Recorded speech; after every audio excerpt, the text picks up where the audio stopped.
waktu dan tempat kami berikan kepada pendeta. Monggo pendeta. Oke, selamat sahabat, saudara-saudara sekalian.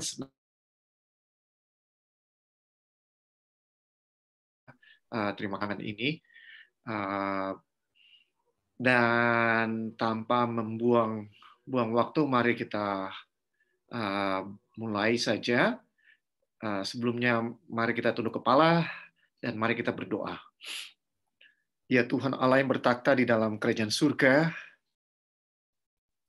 pada Sabat yang suci ini, kami sangat bersuka cita, bersyukur.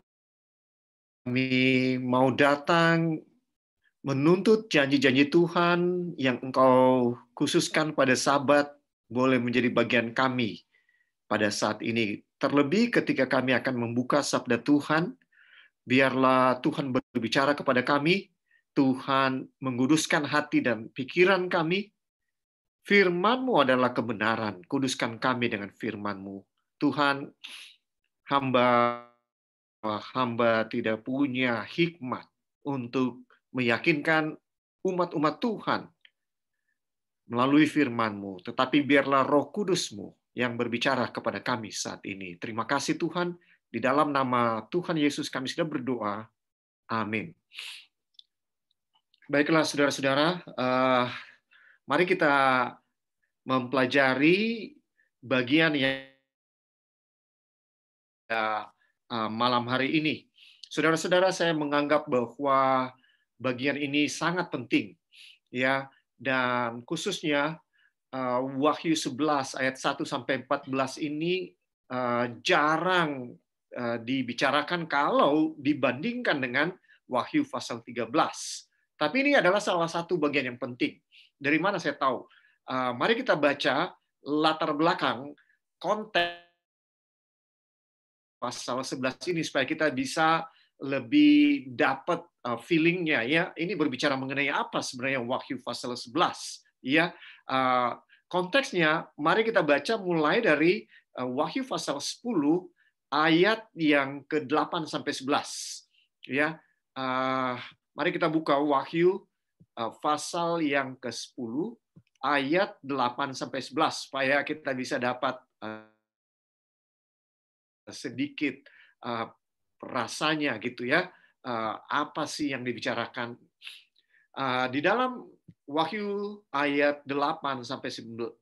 Firman Tuhan berkata, dan suara yang telah kudengar dari langit itu berkata pula kepadaku, katanya, pergilah, ambillah gulungan kitab yang terbuka di tangan malaikat yang berdiri di atas laut dan di atas bumi itu. Lalu aku pergi kepada malaikat itu dan meminta kepadanya supaya ia memberikan gulungan kitab itu kepadaku. Katanya kepadaku, ambillah dan makanlah dia, ia akan membuat perutmu terasa pahit, tetapi di dalam mulutmu ia akan terasa manis seperti madu. Lalu aku mengambil kitab itu dari tangan malaikat itu dan memakannya. Di dalam mulutku ia terasa manis seperti madu, tetapi sesudah aku memakannya, perutku menjadi pahit rasanya. Maka ia berkata kepadaku, buat lagi kepada banyak bangsa dan kaum dan bahasa dan raja.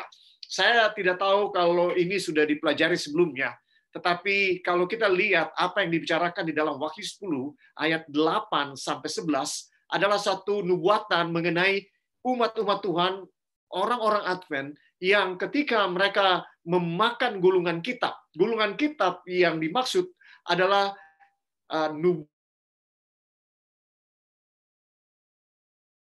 makan nubuatan Daniel secara khusus, ya. Saya nggak punya waktu untuk jelaskan semua, saudara-saudara, tetapi ini adalah satu bagian yang sangat penting, Wahyu pasal 10, ya.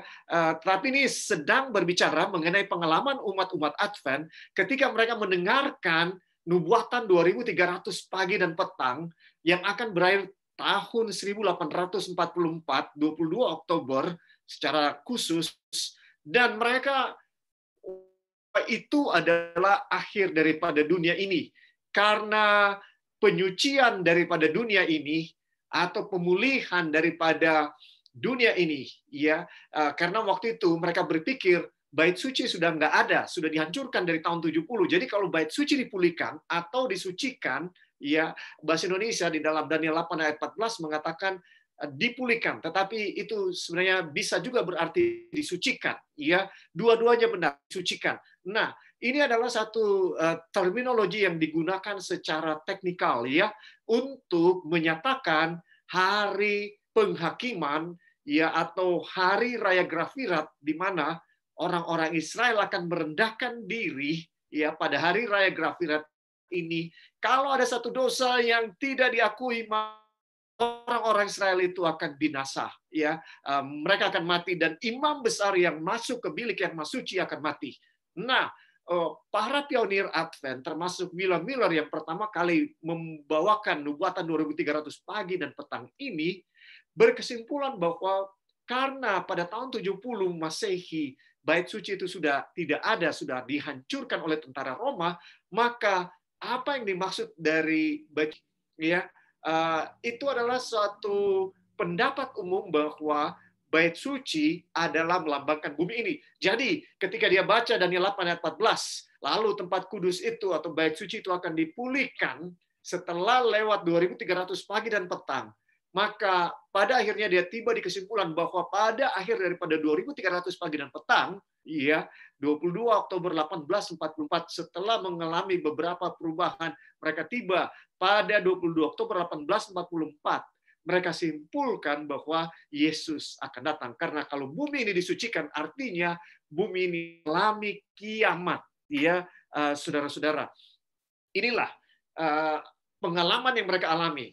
22 Oktober. Jadi pekabaran itu bahwa Yesus sudah akan segera datang adalah satu pengalaman yang manis di waktu mereka dengar. Ya. Tetapi ketika 22 Oktober 1844 lewat, dan mereka tidak mendapatkan Yesus,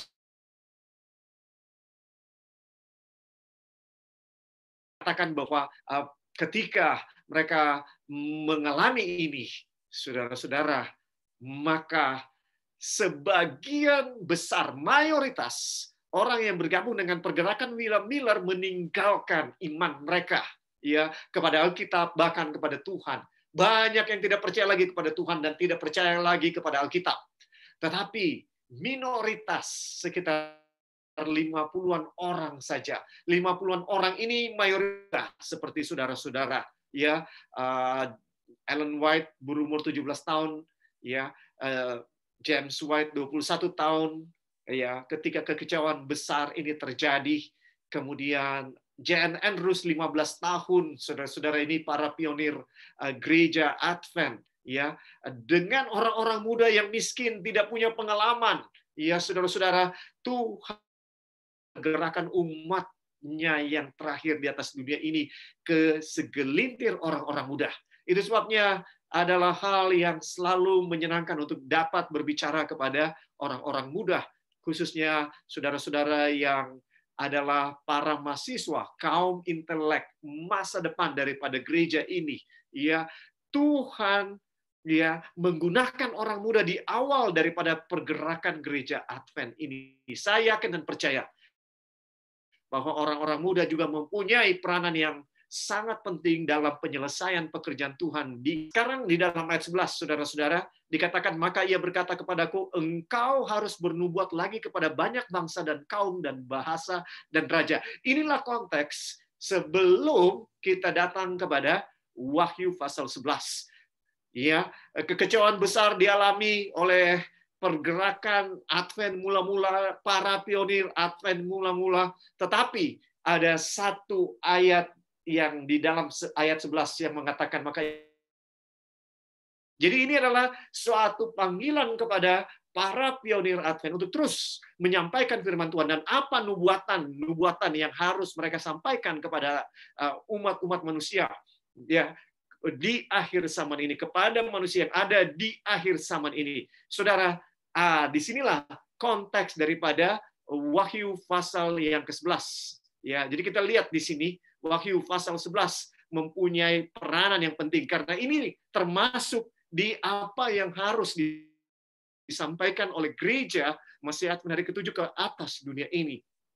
Jadi ya, kalau kita tahu Wahyu 13, Wahyu 14 itu sudah biasa.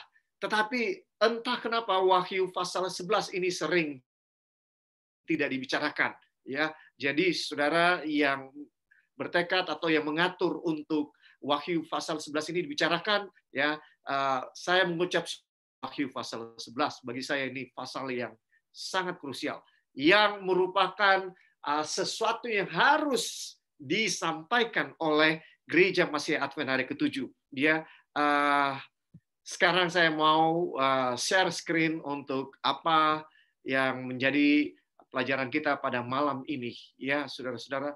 Apa saya bisa share screen? Sudah bisa, Pendeta. Silakan.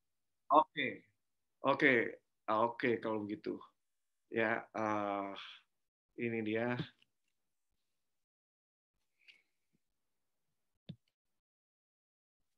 Saya ke awal dulu presentasinya.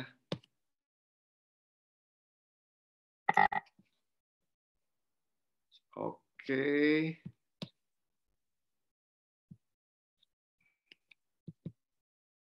Oke, dengan latar belakang ini, mari kita pelajari Wahyu pasal 11. Bagian saya hanya bagian pertama dari Wahyu 11 ayat 1 sampai 14. Ya, kalau kita lihat ini bisa dibilang adalah dia punya kalau kita mau lihat, ya, di mana kita berada di dalam buku Wahyu, ya. Wahyu pasal 1 adalah introduction, ya, pasal 1. Terus Wahyu 2 dan 3 adalah surat kepada 7 jemaat. Wahyu pasal 4 dan 5 penglihatan tentang takhta Allah dan anak domba. Terus Wahyu pasal 6 sampai pasal 8 itulah 7 meterai. Kemudian Wahyu pasal 7 itu berbicara mengenai dan orang banyak, ya. Wahyu pasal 8 dan 9 dimulainya 7 trompet, ya, bisa dibilang 7 trompet. Kemudian ada interval, itulah Wahyu 10 dan Wahyu 11 ayat 1 bisa dibilang sampai 14, ya. Dan di dalam bagian kita ini Wahyu 1 ayat Wahyu 11 ayat 1 sampai 14 dibagi juga ke dalam 2 bagian besar, yaitu mengukur bait suci dan 2 saksi. Ya, ini bisa dibilang yang menjadi tema besar di dalam Wahyu pasal 11 ayat 1 sampai 14. 2 tema besar yang ada di dalam Wahyu pasal 11 bisa dibilang, ya, yaitu mengukur bait suci dan 2 saksi. Ya, ini yang menjadi pembicaraan kita pada malam ini, ya. Saudara-saudara, apa artinya mengukur bait suci dan siapakah 2 saksi yang dibicarakan di dalam Wahyu 11 ayat 1 sampai 14? Mari kita pelajari bersama, ya. Di dalam ayat 1 dan 2, ya, kalau kita baca, ya, saudara-saudara, boleh tolong saya untuk dibaca. Saya punya Alkitab ini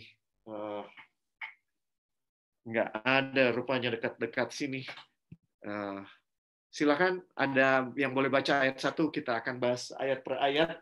Semoga kita punya waktu yang cukup, ya, karena ini cukup panjang, ya. Silakan. Baiklah, Wahyu 11 ayat yang pertama. Kemudian diberikanlah kepadaku sebatang bulu seperti tongkat pengukur rupanya, dengan kata-kata berikut, bangunlah dan ukurlah bait suci Allah dan mezbah dan mereka yang beribadah di dalamnya. Oke, ya.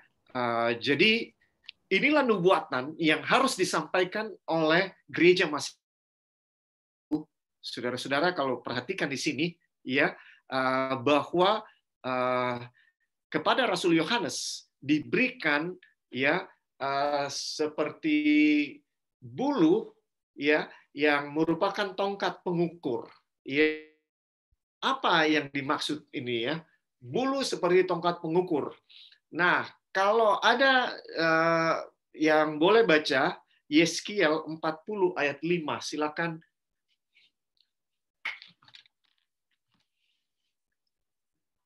Ada beberapa hal yang signifikan dengan mengukur, ya. dengan mengukur. Mari kita lihat, ya. Boleh dibaca Yeskiel 40 ayat 5.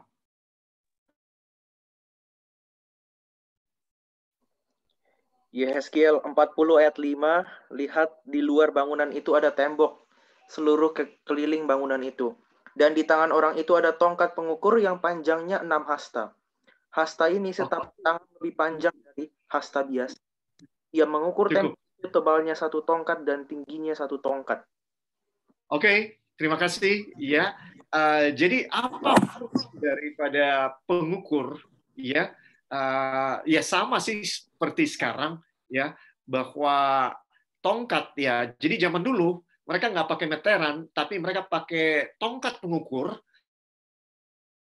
suatu atau tali pengukur, ya. Kalau nggak tongkat, tali sama. Nah, di dalam Wahyu ini disebutkan tali, ya, dan tongkat, ya, sama.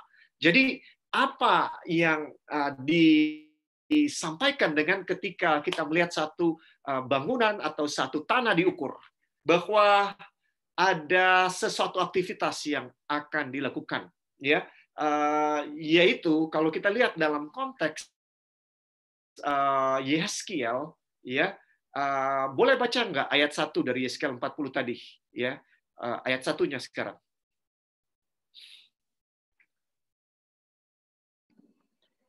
Ayat 1, dalam tahun ke-25 sesudah pembuangan kami, yaitu pada permulaan tahun, pada tanggal 10 bulan itu, dalam tahun ke-14 sesudah kota itu ditaklukkan, pada hari itu juga kekuasaan meliputi aku, dan di bawahnya aku. Oke, jadi penglihatan ini katanya dilihat pada awal tahun, ya, dan pada tanggal 10. Nah, awal tahun, bulan pertama, ya, ketika umat-umat Israel ditawan di Babel selama 70 tahun, maka mereka menggunakan kalender daripada Babel. Kalender Babel itu adalah dari fall kepada fall, ya, dari musim dingin ke musim dingin. Jadi sekitar Oktober ke Oktober. Sementara kalender daripada orang-orang Israel itu dari Maret atau April sampai Maret ke April. Nah, di sini dibilang awal bulan pertama, tapi sebenarnya ini adalah bulan Oktober, dan ini adalah bulan ke-7, ya. Jadi kalau kita datang kepada bulan ke-7 tanggal 10, maka itulah hari raya apa? Hari raya Grafirat atau hari raya pendamaian yang terdapat di dalam Imamat pasal 23 ayat 26 sampai 32, ya. Saya nggak ada waktu untuk membaca seluruhnya, tetapi satu ini disampaikan bahwa ini dilakukan atau tepat pada hari pendamaian, ya. Ini berhubungan dengan bait suci, ya, berhubungan dengan bait suci. Nah, pada saat Yehezkiel mendapatkan penglihatan ini, bait suci itu dihancurkan, sudah dihancurkan oleh Nebukadnezar. Tidak ada lagi bait suci, ya. Dengan mendapatkan penglihatan bahwa bait suci pada hari raya Grafirat, si Yehezkiel diberikan penglihatan oleh Tuhan bahwa bait suci diukur dengan detail. Kalau kita baca, ya, Yehezkiel 40, 41, 42 berbicara dengan detail bagaimana bait suci itu diukur semuanya, ya. Dan kalau kita lihat konteksnya, ini bait suci sudah hancur, ya. Tapi penglihatan yang diberikan oleh Tuhan adalah bait suci itu diukur. Artinya, saudara-saudara, bahwa pembangunan akan dilakukan, ya. Penglihatan yang diberikan adalah memberikan semangat, ya, kepada umat-umat Tuhan yang ditawan di Babel, bahwa walaupun bait suci itu sudah hancur, tapi bait suci akan dibangun. Ya, ini memberikan satu tone, ya, dari awal dari Wahyu pasal 11 ini, ya. Bait suci melambangkan segala pusat perbaktian orang Israel kepada Tuhan. Bait suci melambangkan hadirat Tuhan. Bait suci melambangkan bahwa Tuhan ada bersama dengan umat-umatnya. Jadi ini adalah sesuatu yang sangat menyakitkan ketika bait suci hancur, saudara-saudara. Kita ingat juga Nehemia, bagaimana Nehemia seorang juru minum raja, punya kedudukan yang sangat tinggi, nyaman di istana raja. Iya, saudara-saudara, tapi ketika ada berita dari saudara-saudaranya bahwa bait suci itu tidak bisa dibangun, ya, walaupun Ezra sudah lebih dulu 13 tahun pergi untuk memulai pekerjaan membangun kembali Yerusalem dan khususnya bait suci, ya, tetapi musuh-musuh terus masuk karena ya tembok daripada Yerusalem itu tidak bisa ditutup. Ya, akhirnya Tuhan menggerakkan hati dari Nehemia untuk pergi menyelesaikan pekerjaan membangun semua lubang-lubang yang ada di tembok Yerusalem hanya dalam 50 hari, satu hal yang sangat luar biasa. Sehingga akhirnya amanlah bait suci dari serangan-serangan musuh. Nah, saudara-saudara, apa signifikannya buat kita? Ya, kalau kita lihat konteksnya di dalam Wahyu 11, ya, ketika Yohanes melihat ini bait suci sudah hancur tahun 70, ya, bait suci sudah hancur. Dan kalau kita lihat, ya, boleh dibaca, ya, di dalam Daniel 8 ayat 11 sampai 14, boleh ada yang baca? Daniel 8 ayat 11 12 aja deh, ya. Daniel 8 ayat 11 dan 12, bahkan terhadap panglima bala tentara itu pun ia membesarkan dirinya, dan daripadanya diambil korban persembahan sehari-hari, dan tempatnya yang kudus dirobohkan. Suatu kebaktian diadakan secara fasik menggantikan korban sehari-hari. Kebenaran dihempaskannya ke bumi, dan apapun yang dibuatnya semuanya berhasil.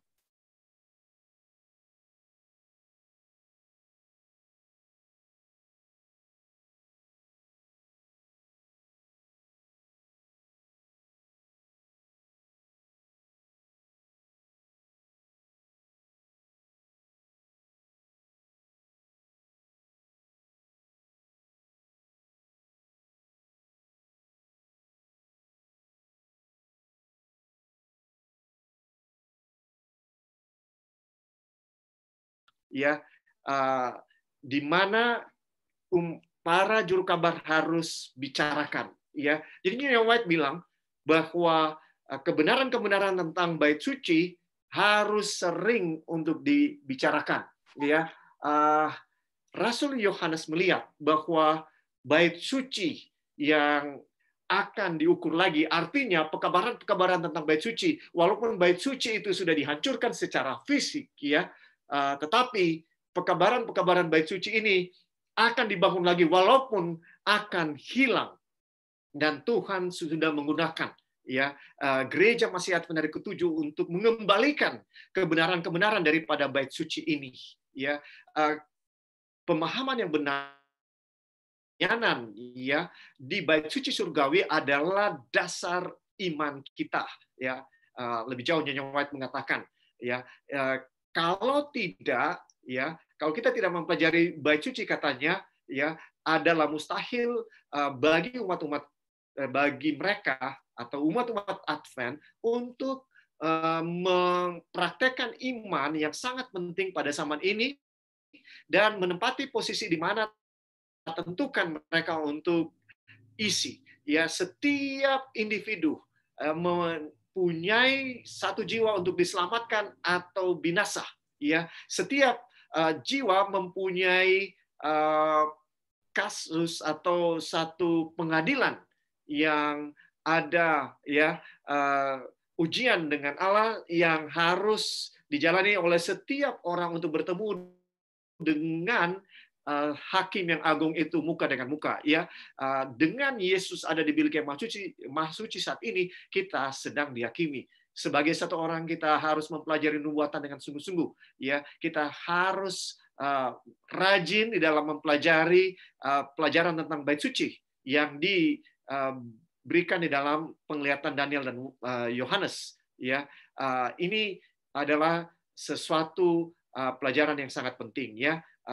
Seterusnya, saya yakin saudara-saudara, inilah 2300 peta dari 2300 pagi dan petang yang merupakan dasar iman kita, yang merupakan landasan daripada pergerakan gereja Masehi Advent hari ke-7. Jangan pernah kita lupakan. Itulah nasihat yang disampaikan oleh hamba Tuhan Ellen White. Ya, di sini ya Yohanes melihat walaupun bait suci sudah dihancurkan tahun 70, tetapi dia melihat bahwa Tuhan akan membangun lagi kebenaran-kebenaran ini, ya, dengan diperintahkannya ya kepada umat-umat Advent bahwa mereka harus sampaikan kebenaran-kebenaran ini, ya. Maka saudara-saudara, jangan pernah lupakan ini merupakan dasar daripada iman kita, ya, bahwa Tuhan mengajarkan di dalam Wahyu pasal 11 bahwa Advent melihat, ya, Yohanes disuruh untuk mengukur bait suci, ya, kemudian altar dan mereka yang berbakti di sana, ya.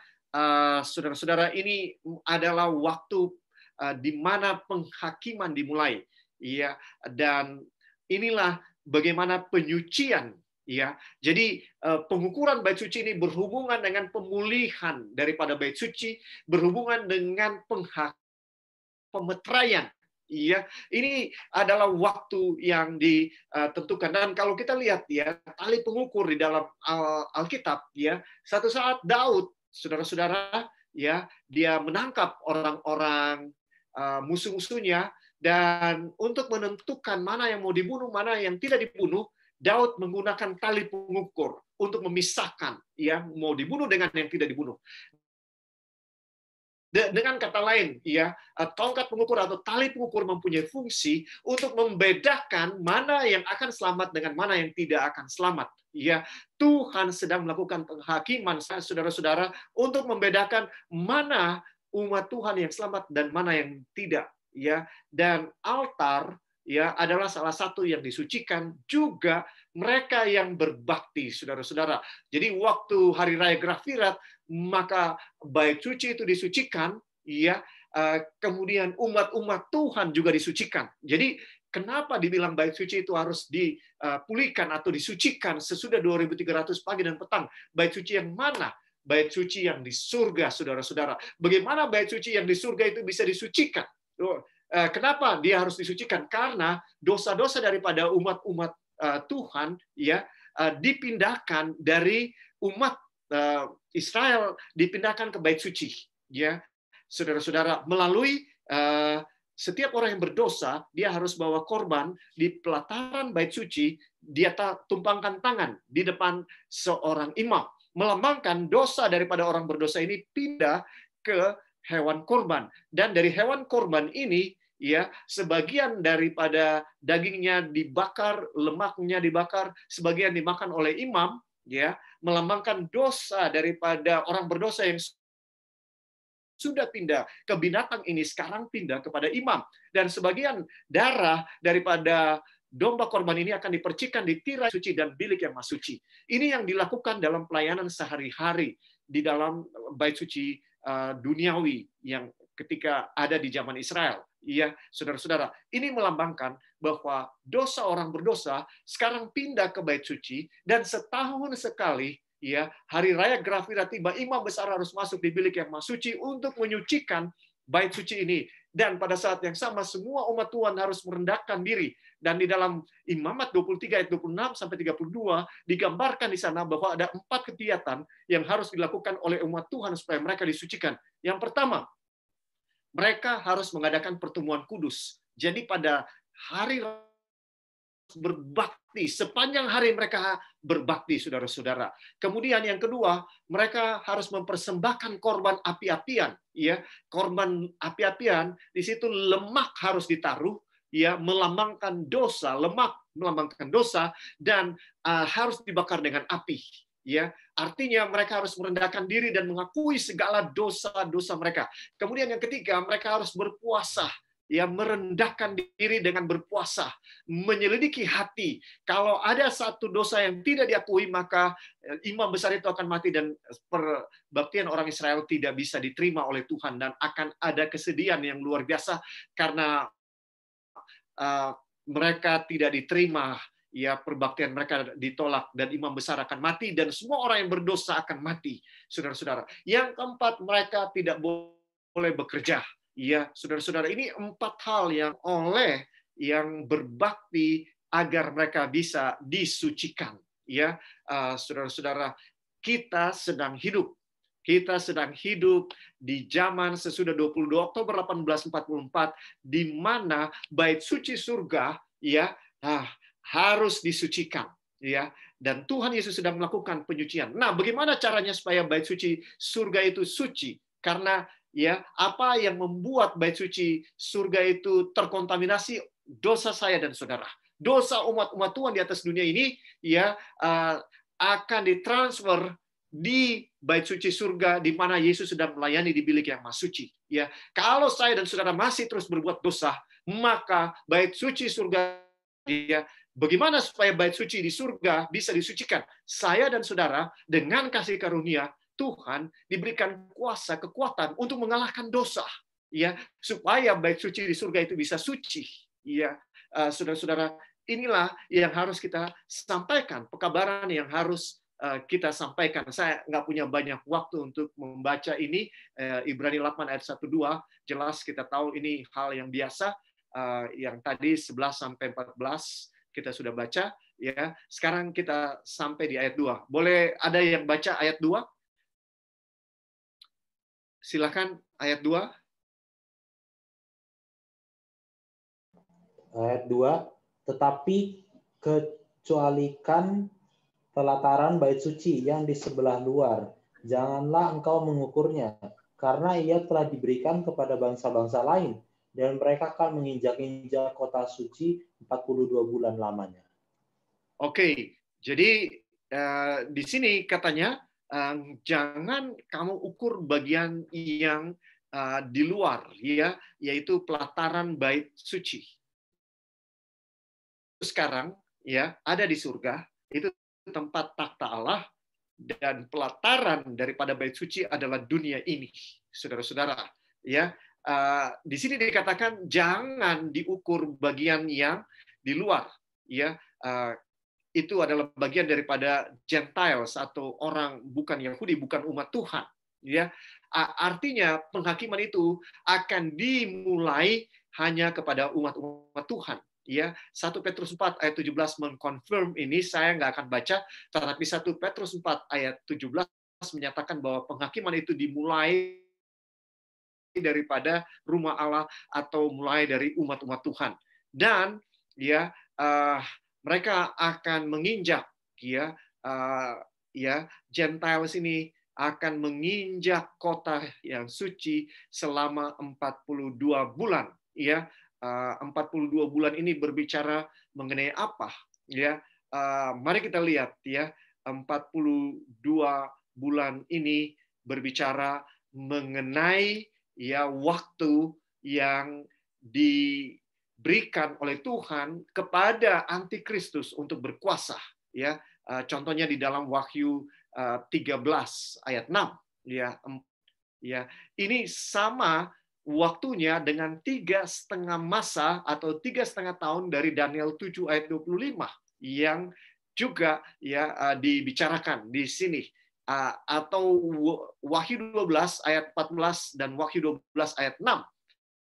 Semua ini 42 bulan itu sama dengan 1260 hari, ya. Dalam nubuatan 1 hari sama dengan 1 tahun, maka kita akan dapatkan 1260 tahun. Waktu di mana ya antikristus akan berkuasa, ya, akan berkuasa dan akan berakhir sesudah 1260 tahun, ya, saudara-saudara. Nah, kalau ayat 25, ya, saudara akan tahu bahwa ini dimulai tahun 538.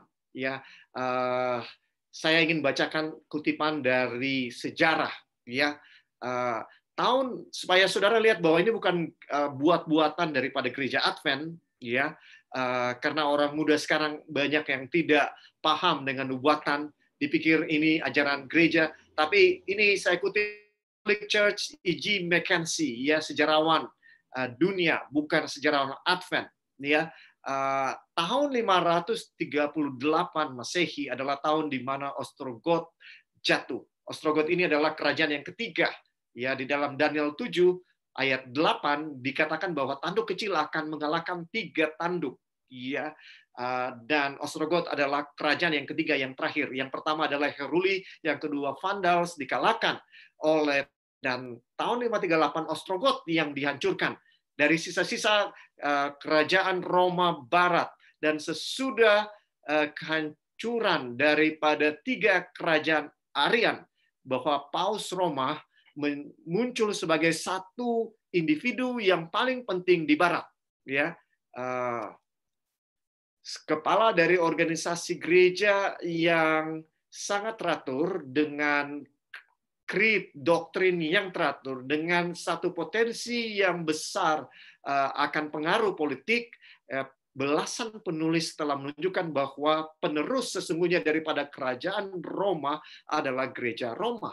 Ya, kepausan menjadi begitu berkuasa atau begitu kuat di dalam kekristenan pada tahun 538 Masehi oleh karena surat yang dikeluarkan oleh Kaisar Roma Justinian yang dikenal sebagai Justinian's Decree, yang mengangkat dan mengakui ya Kardinal Roma sebagai kepala dari seluruh gereja itu, memberikan kekuasaan kepada kepausan, kekuasaan politik, kekuasaan sipil, dan kekuasaan gereja. Ya, surat ini menjadi bagian daripada Justinian Code, ya, undang-undang dasar daripada kerajaan, dan tahun di mana Paus Vigilius naik takhta di bawah perlindungan daripada Belisarius. Ya, saudara-saudara, 538 kalau kita tambah 1260 tahun, maka kita tiba di tahun 1798. Harus ada sesuatu yang signifikan terjadi kepada Paus pada tahun 1798. Ya, mari kita lihat dari Ensiklopedia Americana 1941. Ya, tahun 1798 Berthier, jenderal dari Napoleon, memasuki Roma dan menghilangkan sistem pemerintahan kepausan dan membangun satu pemerintahan. Jadi saudara, ya, ini nubuatan dengan tepat digenapi. Ya, bukan main-main. Ya, Tuhan tidak pernah salah. Nubuatan Alkitab tidak pernah salah. Ya, tahun 538 dimulai ya dengan mengalahkan kerajaan yang ketiga itu berkuasa. Antikristus, tanduk kecil itu begitu berkuasa, dan selama 1260 tahun dia berkuasa. Tepat tahun 1798, saudara-saudara, ya, Paus ya ditawan oleh Jenderal Berthier, dan sistem pemerintahan kepausan, ya, dia punya kekuasaan sekuler, kekuasaan politik dicabut, ya, saat itu oleh Jenderal Berthier, oleh Napoleon, dan Paus tidak lagi pernah berkuasa sebagaimana dia berkuasa selama 1260 tahun. Disinilah yang disebutkan oleh Wahyu 13, di dalam Wahyu 13 ayat 3 dikatakan, maka tampaklah kepadaku satu dari kepala luka yang membahayakan hidupnya, tetapi luka yang membahayakan hidupnya itu sembuh. Seluruh dunia heran lalu mengikut binatang itu. Saudara-saudara, ya, kepausan mengalami luka parah. Ya, ketika Jenderal Berthier menangkap Paus Pius yang ke-6, ya, dan sistem pemerintahan kepausan dicabut, dihilangkan. Ya, kekuasaan politik daripada Paus hilang. Ya, tetapi Alkitab mengatakan, ya, luka parahnya sembuh. Seluruh dunia heran, lalu mengikut binatang itu. Saudara, Alkitab menubuatkan bahwa kepausan akan memiliki lagi kekuatan politik sebagaimana selama 1260 tahun, ya, dia berkuasa. Dan ketika pulih kekuatan politiknya, maka kita tahu inilah akhir daripada dunia. Ya, saudara-saudara, sekarang kita tiba di ayat yang ketiga. Ya, mari ayat ketiga boleh dibaca, silakan yang boleh baca ya. Wahyu 13 ayat 3 dengan kecepatan yang seperti ini ya. Apa kita bisa sampai di dalam ayat 11? Ya. Dan aku akan memberi tugas kepada 2 saksiku supaya mereka bernubuat sambil berkabung 1260 hari lamanya.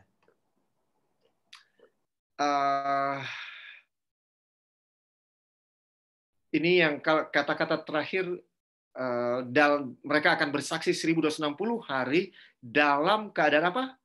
Dalam keadaan berkabung ya. Dua saksinya akan diberikan kekuatan karena Antikristus akan berkuasa selama 1260 tahun, tetapi akan ada 2 saksi yang diberikan kekuatan sehingga mereka tetap akan bernubuat selama 1260 hari. Ya, mereka tetap akan bernubuat walaupun dalam keadaan berkabung. Ya, oleh karena Antikristus sedang berkuasa. Ya, ini yang bisa dikatakan ya. Nah, di dalam penafsiran siapakah 2 saksi ini? Di dalam Alkitab, saudara-saudara, ya, supaya satu kasus itu bisa dianggap sah, harus ada 2 saksi. Ya, jadi di sini dikatakan bahwa ada 2 saksi. Ya, dan mereka akan bersaksi selama 1260 tahun. Jadi ada banyak orang yang mempunyai teori siapa 2 saksi ini. Ya, ada yang katakan itu Musa dan Elia, ya, dan macam-macam. Tetapi dengan jangka waktu 1260 tahun, kita tahu bahwa ini bukan manusia. Ya, gereja Masih Advent hari ke-7 secara tradisional, ya, mengajarkan bahwa 2 saksi ini adalah perjanjian lama, ya, saudara-saudara, dan saya mempunyai keyakinan bahwa ini yang benar, ya. Saya nggak akan bacakan ini, ya. Ini disampaikan oleh Nyonya White, ya. Siapakah saksi-saksi ini? Kalau begitu, saya menjawab, ya, kesaksian, ya, tertulis itu adalah saksi-saksi, ya, bisa disebutkan, ya.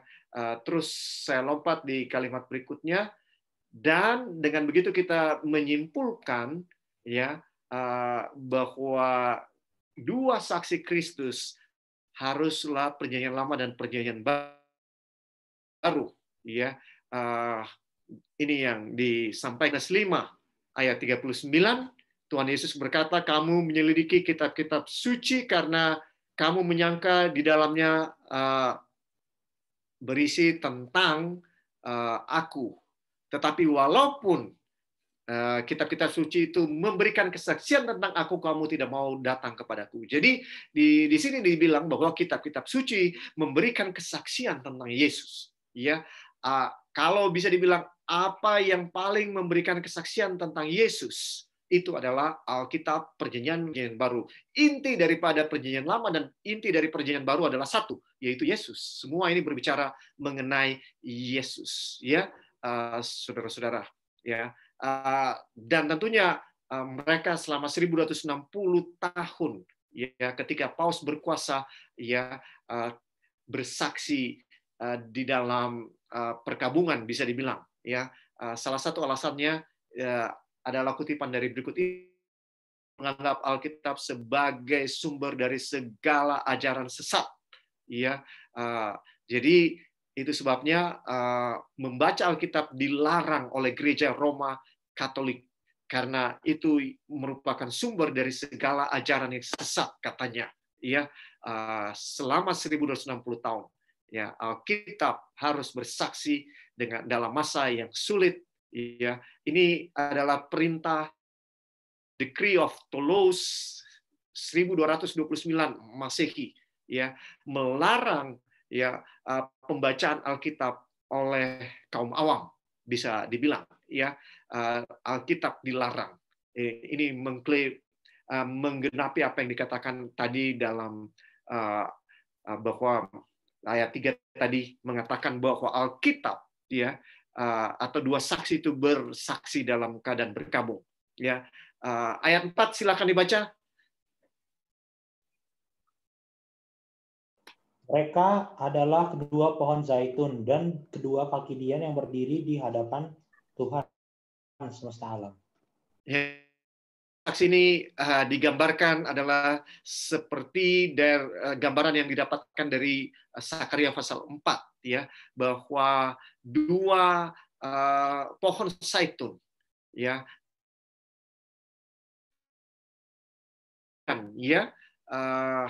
yang berdiri di atas dunia ini bagi Tuhan, ya. Mazmur 119 ayat 105 dengan jelas memberikan kepada kita bahwa ini berbicara mengenai Alkitab. Firman-Mu adalah pelita bagi kakiku dan terang bagi jalanku. Ya, dua saksi ini mendapatkan kekuatan. Ya, Alkitab ini mendapatkan kekuatan, ya, dari Tuhan untuk terus bersaksi. Ya, karena dia terhubung dengan minyak yang berasal dari pohon zaitun, sehingga ini akan terus menyala. Ya, ini simbol, ya, di mana Roh Kudus akan memberikan penjelasan tentang firman Tuhan, ya, menjadi saksi, ya. Ayat 5 sekarang. Dan jikalau ada orang yang hendak menyakiti mereka, keluarlah api dari mulut mereka, menghanguskan semua musuh mereka. Dan jikalau ada orang yang hendak menyakiti mereka, maka orang itu harus mati secara itu. Menarik, ya, di dalam Alkitab bahwa Elia, ya, suatu saat memohon supaya api turun membakar tentara-tentara yang diutus untuk menangkap dia. Ya, ceritanya terdapat dalam 2 Raja-Raja 1 ayat 10. Ya, bahwa api, ya, akan digambarkan di sini akan menelan semua musuh-musuh yang berusaha untuk firman Tuhan untuk disampaikan kepada seluruh dunia ini. Ya, siapa yang menentang Alkitab, ya, yang merubah Alkitab, bisa dibilang, ya, pada akhirnya akan dihukum oleh Tuhan. Ayat 6 sekarang. Ayat 6, mereka mempunyai kuasa menutup langit supaya jangan turun hujan selama mereka bernubuat.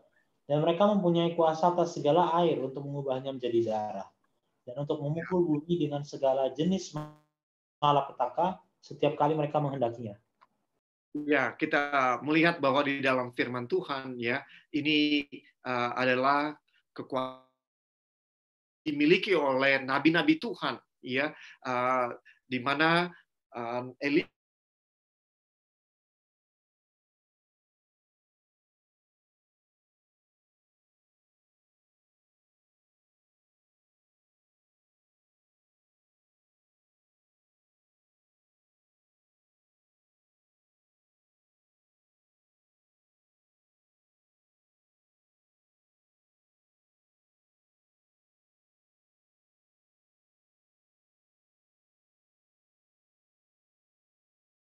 sampaikan kesaksian mereka di akhir dari 1260 tahun, maka satu skenario yang ada di dalam Wahyu pasal 11 ini datang, yaitu satu binatang katanya muncul dari bottomless pit atau jurang maut.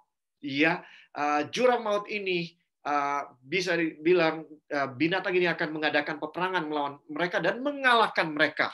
Ya, binatang ini akan mengalahkan mereka. Ya, apa ini jurang maut? Ini adalah satu gambaran, ya, yang digunakan juga untuk menyatakan tempat tinggal di mana setan berada di dalam Wahyu 20. Saya nggak akan pergi ke sana, ya, tapi saudara bisa baca sendiri. Ketika setan katanya dirantai, ya, dia ada di jurang maut, ya. Jadi ini menggambarkan tempat tinggal daripada setan.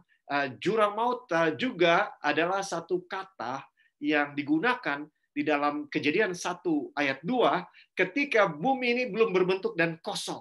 Kekacauan yang ada di sana, ya, bisa dibilang bisa menyatakan bahwa binatang ini muncul dari kekacauan, ya, dari tempat di mana setan berada, ya, di mana setan berada, ya, di situ selalu akan ada kekacauan, ya.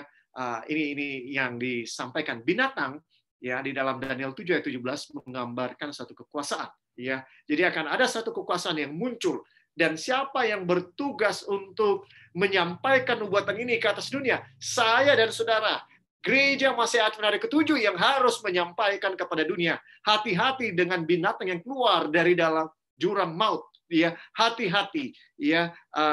Ini dia yang merupakan tugas saya dan saudara. Nah, binatang ini berbicara mengenai apa, saudara-saudara? Gereja Masih Advent ke-7 secara tradisional juga mengajarkan bahwa binatang yang keluar dari dalam jurang maut ini, yang muncul pada saat dua saksi, ya, Alkitab itu mengakhiri kesaksian mereka yang panjang, ya, dengan berkabung, ya, selama 1260 tahun. Jadi kita tahu akhir dari 1260 tahun itu adalah tahun 1798. Jadi menjelang tahun 1798, Alkitab, ya, akan dikalahkan oleh satu kekuasaan, satu kekuatan yang muncul dari jurang maut, ya. Mari kita lihat, ya, ini yang dikatakan oleh L.F. Froom, Prophetic Faith of Our Fathers, ya. Friends Convention, ya,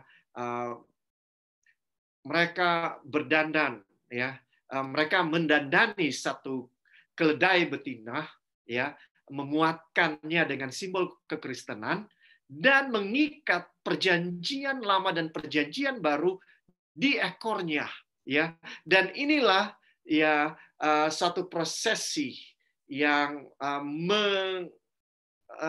mocking, ya, yang menghujat, bisa dibilang menghujat siapa? Menghujat Tuhan, ya.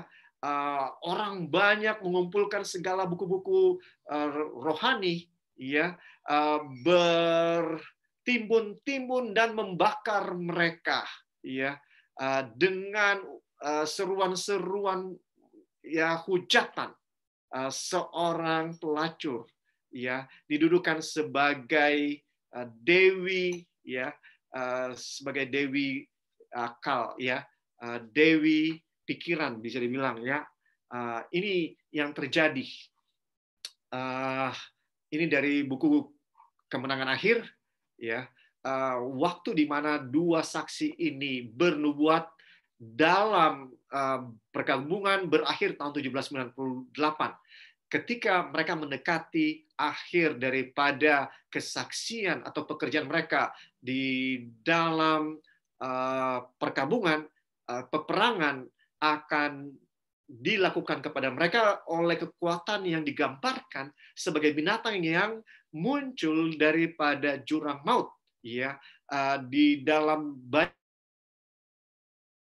negara di Eropa, ya, kekuatan yang berkuasa di gereja, ya, dan negara dikuasai untuk berabad-abad lamanya oleh setan melalui kepausan, ya, melalui kepausan, ya. Tetapi di sini setan membawakan satu manifestasi baru dari kekuatan setan, ya, dari kekuatan setan, ya. Ini yang digambarkan periode mendekati 1798.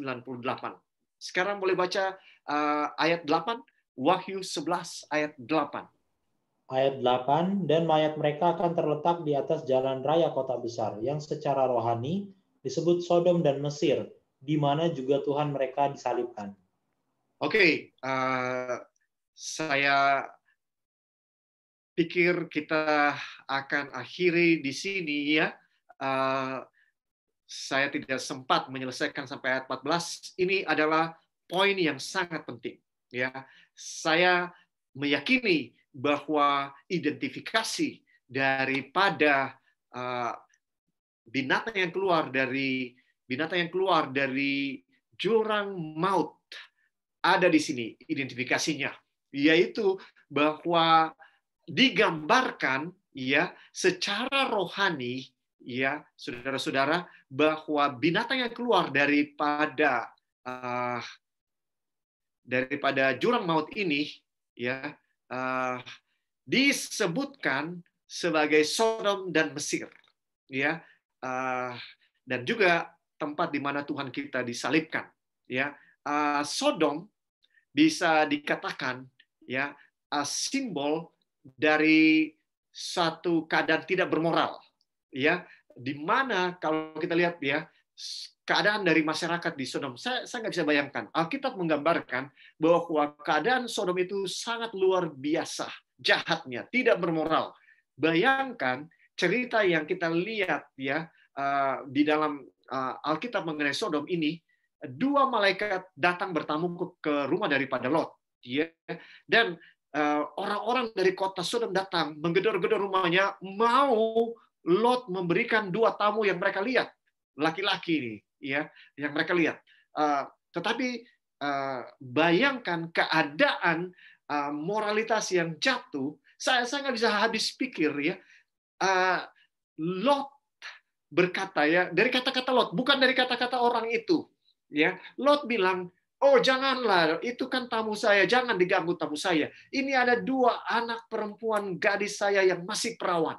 Ya, kalian silakan ambil, silakan pakai. Ya, saudara, coba mari kita berpikir ya dengan akal sehat. Bagaimana seorang ayah memberikan anak perempuannya itu dianggap lebih baik daripada memberikan ya dua tamunya. Ya, saya nggak bisa bayangkan bahwa Lot telah mengalami degradasi yang luar biasa secara moral. Ya, secara moral seharusnya seorang ayah membela kehormatan daripada putri-putrinya. Ini malah dia yang tawarkan, sudah jangan ambil tamu-tamu saya, ambil aja ini, silakan pakai dua anak saya. Ini mereka masih perawan.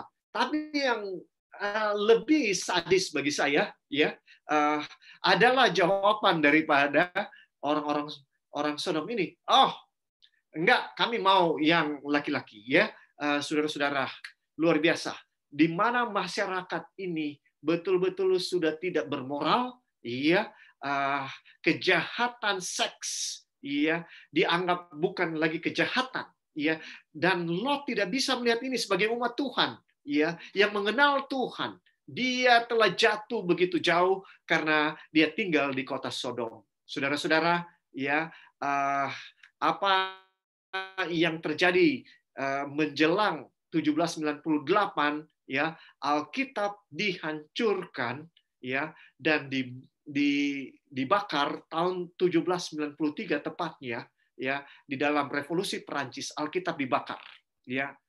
Alkitab betul-betul dihancurkan dan gereja-gereja ditutup, tidak boleh ada perbaktian. Banyak ya orang Katolik maupun orang Protestan dibunuh, ya, dan terjadi riot, ya, terjadi bisa dibilang anarki, ya, anarki yang hebat di seluruh negeri. Kenapa?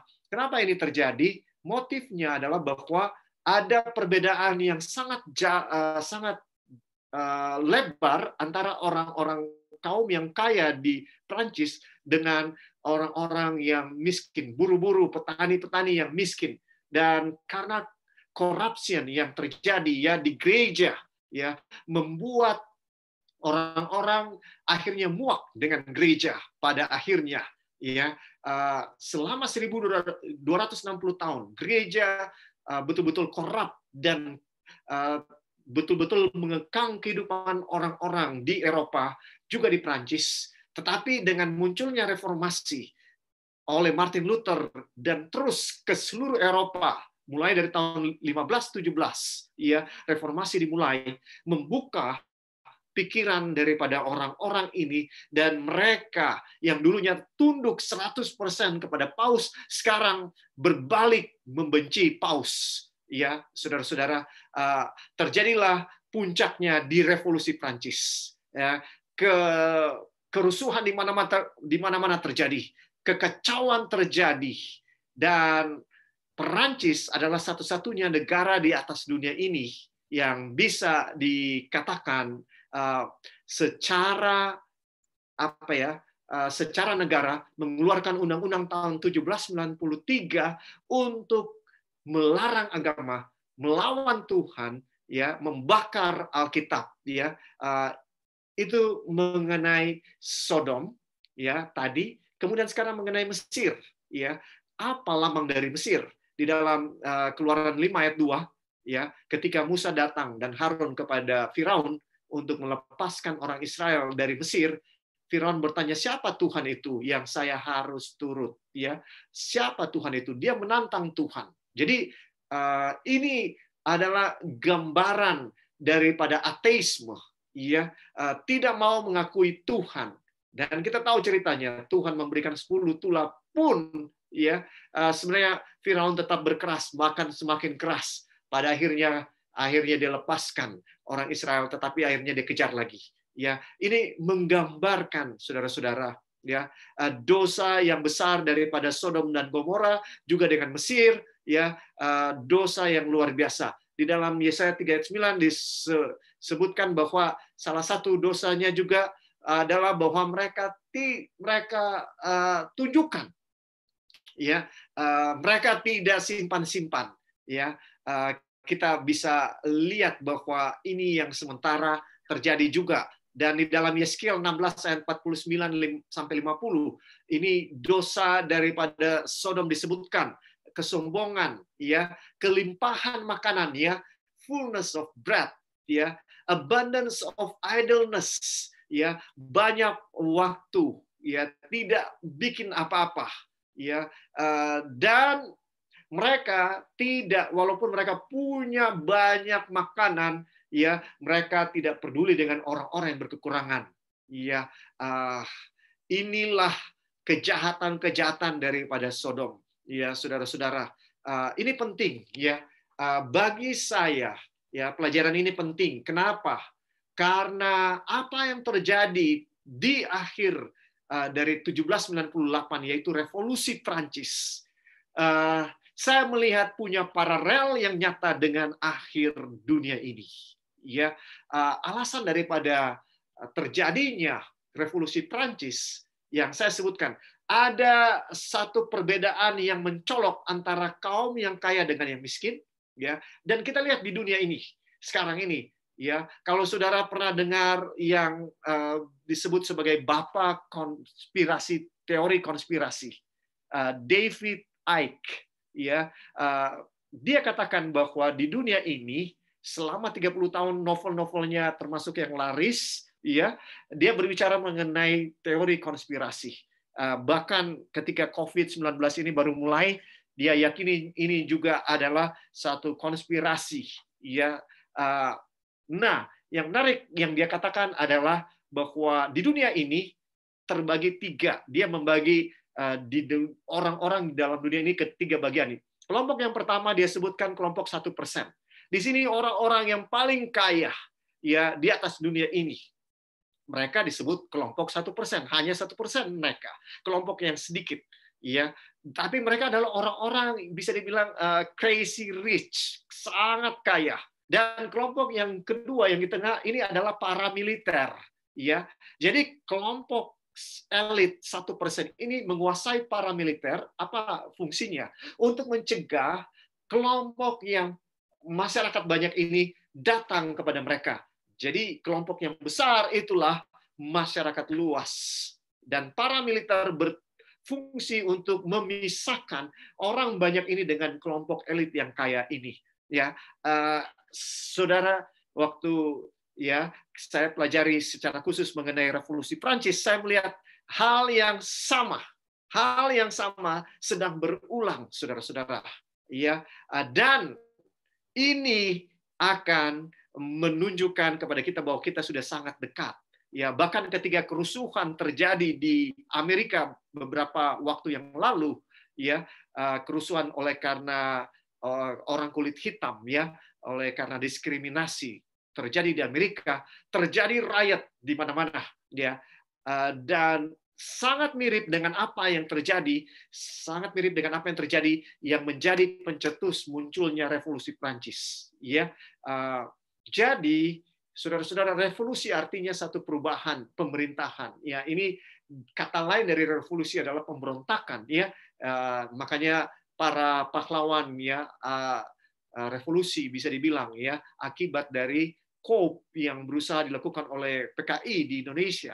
Ya, jadi saudara-saudara, terjadi revolusi pemberontakan ya di mana-mana waktu revolusi Prancis ya, bisa dibilang ya. Kita melihat bahwa ada dua ciri khas yang diberikan oleh Alkitab mengenai pergerakan revolusi Prancis ini ya, binatang yang keluar dari dalam jurang maut, yaitu dengan disebutkannya Mesir dan Sodom. Ya, Mesir menggambarkan penolakan kepada Tuhan, ateis. Ya, Prancis bisa dibilang ya dengan terjadinya revolusi Prancis bisa menjadi awalnya ateis, komunis di atas dunia ini. Dari revolusi Prancis ya muncullah paham-paham ateis modern bisa dibilang. Ya, kenapa muncul ateisme di atas dunia ini di zaman kita sekarang ini? Oleh karena revolusi Prancis. Ya, pengaruh dari revolusi Prancis sangat nyata. Ya, melahirkan filsuf-filsuf yang anti dengan Tuhan, anti dengan agama. Ya, mereka percaya dengan deisme selama revolusi Prancis. Ajaran deisme adalah ajaran yang percaya bahwa dunia ini diciptakan oleh Tuhan, tapi Tuhan tidak peduli dengan apa yang terjadi di atas dunia ini. Tuhan tidak peduli dengan penderitaan yang dialami oleh manusia di atas dunia ini. Tuhan tidak peduli. Dia hanya ciptakan dan dia biarkan. Ya, dan itulah yang membuat mereka, kenapa orang-orang ini jadi begitu apatis dengan agama? Oleh karena kemunafikan yang dilakukan oleh gereja Roma Katolik selama berabad-abad. Saudara-saudara, kalau ada ateis di atas dunia ini, oleh karena saya dan saudara, orang Kristen yang tidak hidup sesuai dengan kehendak Tuhan, yang tidak hidup sesuai dengan apa yang kita khotbahkan, apa yang kita katakan. Ya, Mahatma Gandhi mengatakan, saya suka Kristus, tapi saya tidak suka orang Kristen. Iya, saudara-saudara, kenapa banyak orang akhirnya tidak menjadi Kristen di atas dunia ini? Oleh karena perbuatan kita yang menjadi batu sandungan. Ya, saudara-saudara, ini menjadi pelajaran yang penting buat kita. Ya, jangan sampai kita menjadi batu sandungan bagi orang yang mau datang ke dalam kebenaran. Kemudian, ya, apa yang dilambangkan oleh Sodom? Amoral. Ya, dari revolusi Prancis, ya, saudara-saudara, bisa dibilang pornografi muncul. Ya, pornografi muncul. Tahukah saudara sekarang ya, ini mengerikan bagi saya. Ya, bahwa pornografi begitu merajalela. Munculnya asal muasalnya dari revolusi Prancis. Ya, ketika orang tidak punya Tuhan, maka mereka akan cari kenikmatan, kebahagiaan di segala sesuatu yang ada di atas dunia ini, termasuk seks. Ya, tetapi ya saudara-saudara, kita tahu bahwa seks tidak akan bisa memberikan kebahagiaan yang sejati. Ya, kalau kita mau bahagia di atas dunia ini, kita harus memiliki Tuhan. Ya, dari revolusi Prancis, ya, paham-paham hidup yang hipis, ya, filsuf hipis, hidup hanya sekali, kamu tidak ada, nonsens ya. Revolusi Prancis mengatakan bahwa nonsens, ada kehidupan sesudah kematian. Jadi nikmati hidup. Selama kamu masih hidup, nikmati hidup. Dan itu adalah filsafat dari hipis yang diambil sebenarnya dari revolusi Prancis. Ya, dan betul-betul Tuhan Yesus disalibkan ketika revolusi Perancis terjadi. Alkitab dibakar. Ya, Voltaire meramalkan ya filsuf Prancis ya, Voltaire namanya, ya, dia berkata 100 tahun dari sekarang maka kekristenan akan hilang, ya, dan dia katakan itu sementara Alkitab dibakar, ya. Tetapi Voltaire sudah lama binasa, ya, Alkitab, saudara-saudara, tetap ada sampai sekarang. Ya, apa kesimpulan yang saya mau sampaikan secara cepat dari dua, bisa dibilang ya, dua ciri khasnya. Satu amoralitas, itulah Sodom, ya. Kemudian yang satu adalah Mesir, melambangkan tidak percaya kepada Tuhan, ya. Apa yang terjadi ketika saudara dan saya tidak percaya kepada Tuhan? Ya, yang terjadi berikutnya amoralitas. Ya, ketika Hawa tidak percaya kepada firman Tuhan, jangan kamu makan buah itu. Ya, saudara-saudara, dan akhirnya langkah berikut yang dia lakukan ketika dia tidak percaya kepada firman Tuhan, dia lebih percaya kepada kata-kata daripada ular. Kalau kamu makan, kamu akan jadi sama seperti Tuhan. Dan pada akhirnya dia makan buah itu, dan dia bawa untuk suaminya. Maka ketika Tuhan bertanya, mengapa engkau makan buah itu, Hawa? Dia bilang, oh karena ular. Saudara, lihat ya, mereka yang diciptakan sempurna, murni, ya, tidak berdosa. Ketika mereka tidak percaya kepada firman Tuhan dan melanggar hukum Tuhan, moral mereka hancur. Ya, saudara-saudara, hanya butuh 3,5 tahun. Ya, tahun 1793 Alkitab dibakar. 3,5 tahun kemudian, ya, saudara-saudara, apa yang terjadi di Prancis selama 3,5 tahun, begitu banyak hal terjadi dengan cepat, ya, moralitas betul-betul ambruk, dan para pemimpin mereka, ya, terjadi riot, ya, pergantian politis secara cepat, ya, tapi kemudian, ya, saudara-saudara, mereka menyadari, ya, mereka menyadari bahwa berbahaya kalau melarang agama. Akhirnya, ya, pada tahun 1797 Prancis kembali mengizinkan agama di atas dunia ini, tepat seperti yang digambarkan oleh nubuatan Alkitab. Saudara-saudara, waktu saya sudah lewat banyak, ya, minta maaf, ya, saya tidak berhasil menyelesaikan sampai ayat 14, tetapi inti dari pelajaran kita malam ini adalah bahwa ketika kita tidak bergantung kepada firman Tuhan, maka yang terjadi adalah amoralitas. Dan kita sedang melihat manifestasi daripada revolusi Prancis ada terjadi di dunia kita sekarang ini. Ya, ada dua hal yang menonjol sekarang, saudara-saudara, di atas dunia. Setiap kali saya baca berita tiap hari, yaitu amoralitas semakin menjadi-jadi, kejahatan semakin meningkat. Ya, saudara-saudara. Kemudian yang berikut, penolakan kepada Tuhan, ya, semakin terjadi di mana-mana, ya, penolakan kepada Tuhan melalui hidup yang tidak suci, yang tidak sesuai dengan kebenaran. Ya, saudara-saudara, orang-orang muda sekarang, saya mau katakan bahwa Anda dan saya ada di zaman di mana setan betul-betul menunjukkan penyesatannya. Dia menggunakan binatang yang keluar dari dalam laut, Wahyu 13, ya. Kemudian binatang yang keluar dari dalam bumi, dan juga binatang yang keluar dari jurang maut. Saudara-saudara, ya, kira-kira mana yang paling kuat, yang tidak terlihat, ya, bisa dibilang yang tidak terlihat adalah binatang yang keluar dari jurang maut, saudara-saudara, ya, yaitu keduniawian, bisa dibilang, ya, Sodom, ya. Saudara, kita betul-betul hidup di era Sodom saat ini, dan era yang berani menantang Tuhan secara terbuka, ya, tidak takut-takut, menantang Tuhan secara terbuka, ya, saudara-saudara. Itulah yang terjadi di zaman revolusi Prancis, ya, ketika filsuf-filsuf Prancis ini secara terbuka menantang Tuhan. Kalau engkau Tuhan, ayo turun sekarang, turun, tunjukkan dirimu, ya. Mereka berani menantang, dan secara tidak langsung itulah yang sedang diulangi sekarang ini. Ya, kita melihat di mana-mana, khususnya anak-anak muda, hati-hati dengan paham-paham. Banyak sekali paham, filsuf-filsuf, ya, filsafat-filsafat yang ada di atas dunia ini, originalnya kembali kepada revolusi Prancis. Ya, ini 90% apa yang terjadi di Prancis, ya, revolusi Prancis, 90% mempengaruhi apa yang ada di atas dunia sekarang ini, ya, saudara-saudara.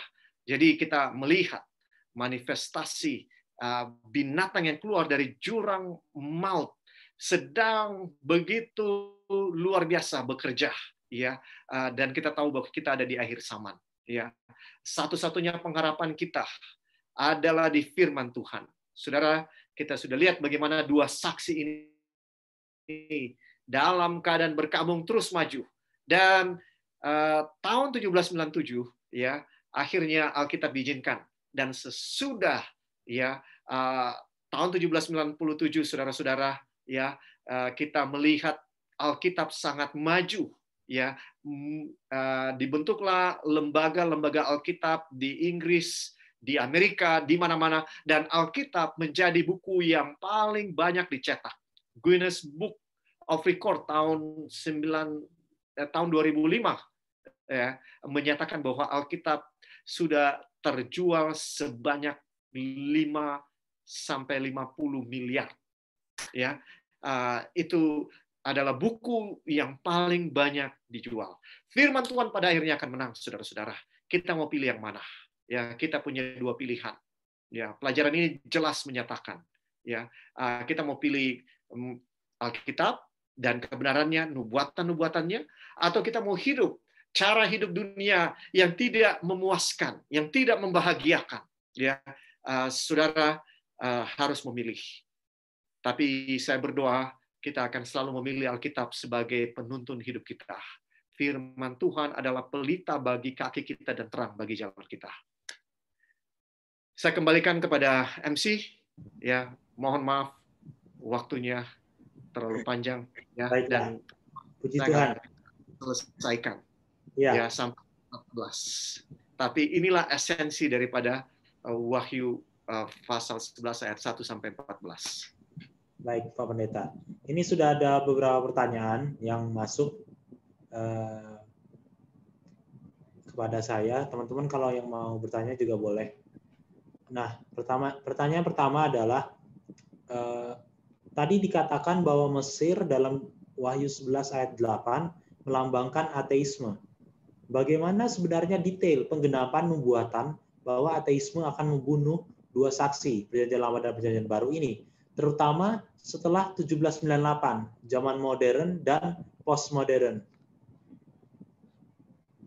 Oke, terima kasih atas pertanyaannya. Ya, bagus pertanyaannya. Bagaimana Alkitab menubuatkan yang kalau kita baca tadi bahwa dua saksi ini akan dibunuh selama 3,5 tahun. Dan itu digenapi tahun 1793 sampai tahun 1797. Jadi itu sudah terjadi, ya. Secara fisik Alkitab dibakar, ya, dan dilarang, ya, selama 3,5 tahun.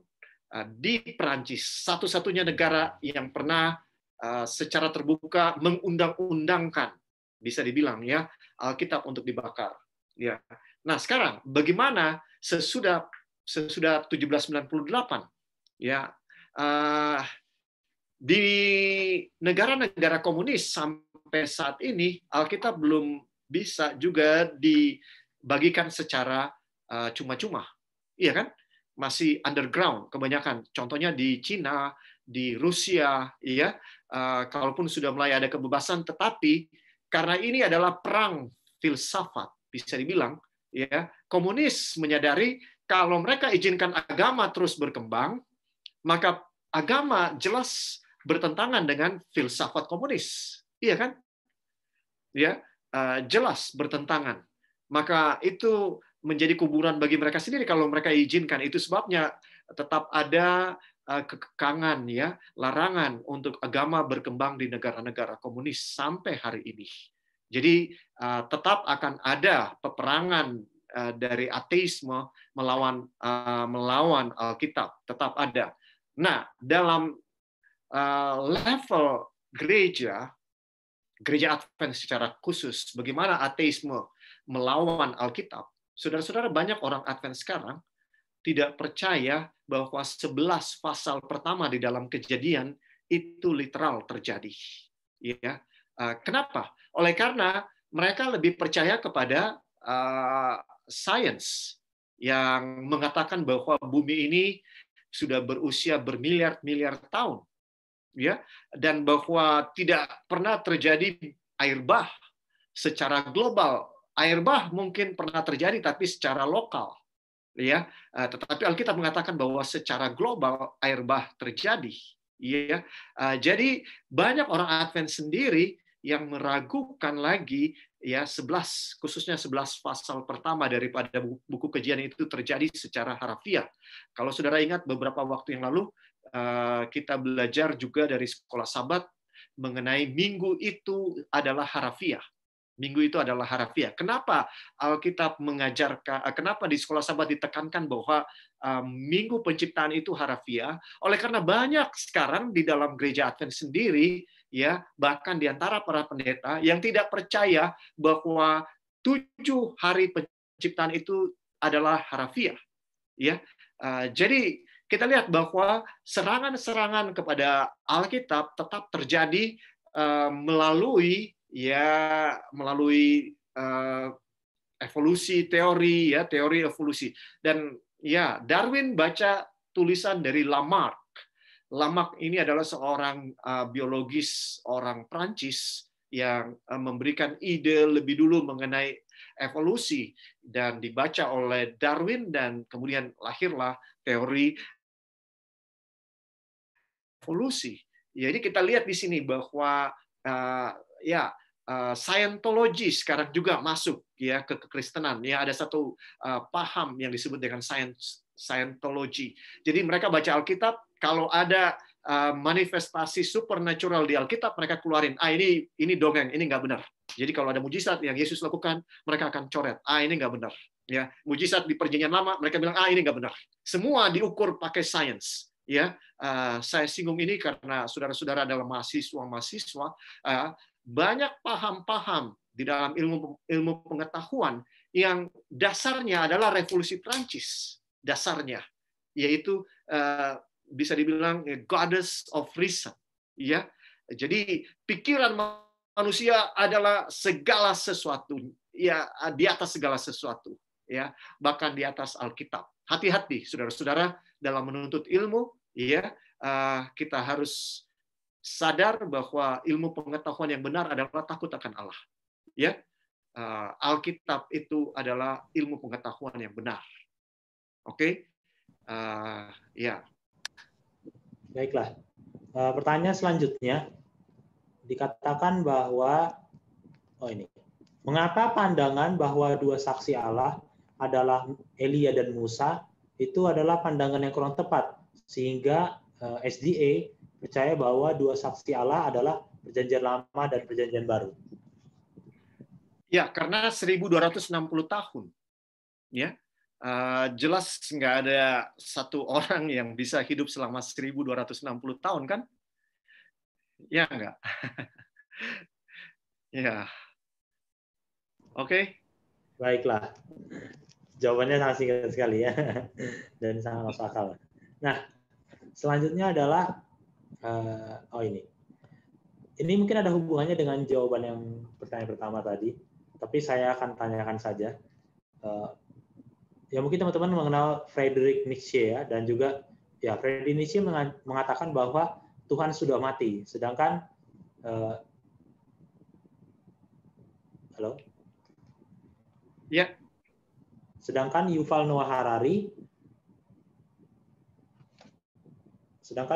Harari mengatakan bahwa Tuhan adalah realita imajiner. Bagaimana kita sebagai anak muda Kristen berhadapan dengan pandangan ini? Sedangkan kita harus berpegang pada dua saksi, yaitu Perjanjian Lama dan Perjanjian Baru. Ya, simple aja, ya. Jawabannya pilihan ada di tangan kita. Kita sudah lihat apa yang terjadi ketika firman Tuhan dilalaikan, ya, ketika firman Tuhan tidak ditinggikan, ya, kejatuhan moral betul-betul hanya 3,5 tahun, ya, saudara bayangkan hanya 3,5 tahun di Prancis Alkitab dilarang, dan para pemimpin di Prancis menyadari bahwa kesalahan besar mereka sudah buat. Mereka dari satu ekstrim kepada satu ekstrim, ya, bisa dibilang, ya, dan ini adalah memang metode setan, bisa dibilang, untuk menyesatkan, ya. Reinhard Sinaga siapa yang nggak tahu ya, saya baca beritanya bahwa beberapa hari yang lalu bahwa pengadilan menolak bandingnya, ya. Saya mau tanya, Reinhard Sinaga produk dari mana? Dia seorang Kristen yang tiap minggu pergi ke gereja, ya, tiap minggu pergi ke gereja. Tapi gereja sekarang tidak lagi berdasarkan Alkitab, ya. Gereja mengakomodir semua dosa yang ada hanya supaya orang muda jangan keluar dari gereja. Dibikinlah segala sesuatu acara yang kreatif supaya orang muda jangan keluar dari gereja, ya. Dan para pemimpin PA semakin frustasi. Segala acara di televisi sudah dipindahin ke dalam acara PA supaya orang muda suka ikut acara PA. Tapi yang terjadi adalah tetap orang-orang muda nggak puas, ya, dan mereka keluar juga dari gereja. Ya, yang saya mau bilang, ya, kalau bukan Alkitab yang menjadi dasar agama kita, maka pada akhirnya agama ini cuma sekedar rutinitas, sekedar ritual, tanpa ada kekuasaan tanpa ada kuasa yang mengubah hidup kita, ya, yang mengubah hidup kita. Jadi apa yang saya bisa sampaikan, ya, saudara-saudara, tidak ada pengharapan lain bagi kita di atas dunia ini untuk bertahan dengan segala penyesatan yang sedang terjadi selain kita belajar firman Tuhan. Dan setan memberikan begitu banyak gadget, begitu banyak sosmed, begitu banyak entertainment hanya dengan satu tujuan, yaitu supaya saudara nggak belajar Alkitab. Dan kalau saudara tidak belajar Alkitab, maka saudara tidak punya kuasa untuk melihat penyesatannya. Ya, saudara dan saya akan menjadi target yang mudah bagi setan untuk disesatkan kalau kita tidak punya hubungan yang kuat dengan Tuhan melalui mempelajari Alkitab dan menghabiskan waktu dengan Tuhan secara pribadi. Baiklah, puji Tuhan atas acara malam hari ini. Pertanyaan yang masuk mungkin sampai di situ saja, dan saya akan mengumumkan, ini kebetulan karena pembicara kita ya untuk pertemuan minggu depan itu adalah Pastor Roy Vito lagi.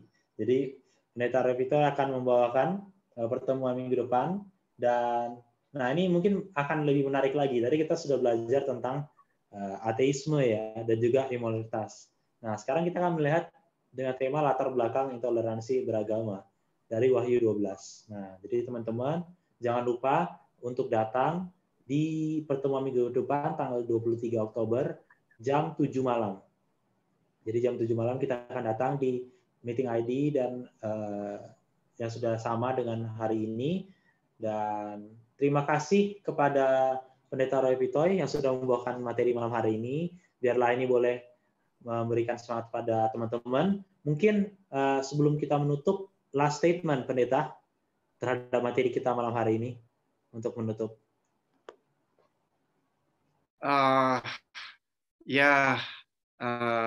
Saudara-saudara, ini satu yang harus kita sampaikan kepada anak-anak muda, ya. Ini yang harus kita disampaikan sebagai engkau harus bernubuat lagi, ya. Tugas dari Gereja Masyiat Penari Ketujuh untuk menyampaikan penyesatan-penyesatan, ya, yang sedang dilakukan oleh setan di akhir zaman ini. Saya berdoa dan berharap supaya kita tidak tersesat, kita akan mencintai kebenaran, mencintai Alkitab. Puji Tuhan atas firman Tuhan yang sudah kita dengarkan pada malam hari ini. Terima kasih kepada pendeta yang sudah membawakan materi. Terima kasih juga kepada teman-teman dan juga mungkin tamu-tamu yang datang. Jangan lupa untuk datang di pertemuan kita selanjutnya. Dan untuk menutup acara kita pada malam hari ini, saya undang Kak Nia untuk boleh pimpin kita di dalam doa. Baik, mari kita bersatu dalam doa.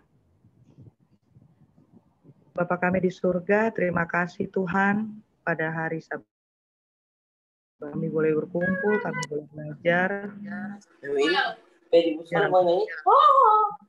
Kiranya Tuhan memberkati apa yang kami pelajari pada hari ini.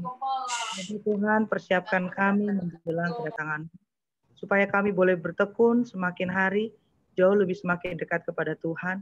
Bahkan kami Tuhan boleh mengasingkan diri dari segala kehidupan keduniawian. Sehingga Tuhan kami boleh menjadi jauh lebih baik, bahkan kami akan jauh lebih siap dekati kedatangan-Mu Tuhan. Bapak, berkati seluruh orang muda yang belum sempat hadir pada malam hari ini. Ingatkan mereka Tuhan ketika mereka jauh daripada Tuhan. Tuhanlah yang akan mengetuk hati mereka untuk mereka datang. Ketika mereka melemah dalam iman mereka, Tuhanlah yang akan selalu mendampingi. Roh-Mu, Roh Kudus-Mu lah yang akan selalu menemani mereka. Bagi yang sedang bersusah hati, Tuhanlah yang menjadi penghiburan sejati bagi mereka, dan mereka kelak akan mengingat akan Engkau dan boleh kembali untuk bersekutu bersama-sama dengan kami. Memberkati juga Pendeta Roy Pitoy yang sudah membawakan firman Tuhan pada malam hari ini. Kiranya Tuhan selalu memberkati beliau dalam pelayanan, dimanapun beliau berada. Tuhanlah yang selalu mengasihi keluarganya dan tetap memberikan semangat untuk melayani Tuhan. Bagi kami yang sudah mendengarkan Tuhan, pakailah kami sebagaimana kami ada untuk semakin boleh kami digiatkan untuk belajar firman Tuhan, dan bahkan kami boleh diberanikan hati, diberanikan diri untuk membagikan firman Tuhan. Terima kasih Tuhan atas segala berkat yang Tuhan berikan sampai kepada hari ini. Mohon ampun atas begitu banyak salah dosa yang kami perbuat Tuhan, yang menyakiti hati sesama kami, orang tua kami, terlebih Tuhan menyakiti hati Tuhan. Layakanlah kami Tuhan sebagaimana kami ada, kehendak Tuhanlah yang jadi dalam setiap langkah kehidupan kami, karena kami berdoa di dalam nama Tuhan Yesus yang telah menjadi juru selamat kami. Amin. Amin. Baiklah, kepada teman-teman jangan leave dulu. Kita boleh buka kameranya untuk dokumentasi malam hari ini. Supaya kita bisa boleh foto bersama. Iya. Ada yang hitam putih. Iya, selamat malam ya semuanya.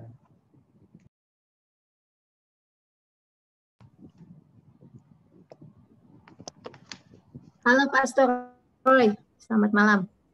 Selamat malam. Oke. Baiklah teman-teman. Kita boleh berfoto bersama ya.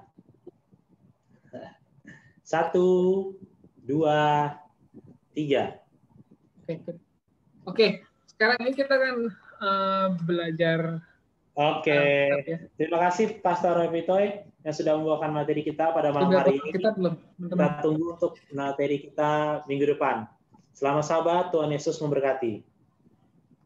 Kenal dulu dong nih. Oh, Hana Daini sahabatannya. Boleh dinyalakan videonya, Dek, supaya kita kenal. Tadi Josh sudah memperkenalkan diri. Pamit ya. Lagi ada Zoom. Buat semua, terima kasih. Dari mana? Kuliah di mana? Jurusan apa? Oke, dan dulu SMA di